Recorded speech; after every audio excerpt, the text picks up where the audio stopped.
أعوذ بالله من الشيطان الرجيم. بسم الله الرحمن الرحيم.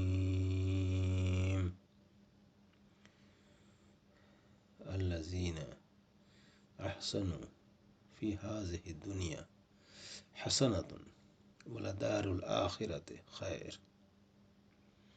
صدق اللہ العظیم.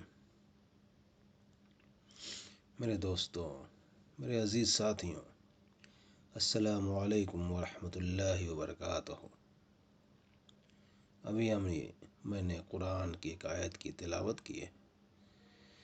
یہ سورہ نحل کی آیت ہے، جس کا ترجمہ یہ ہے کہ نیک کام کرنے والوں کے لیے اس دنیا میں بھی بھلائی ہے اور آخرت کا گھر تو ضرور ہی ان کے حق میں بہتر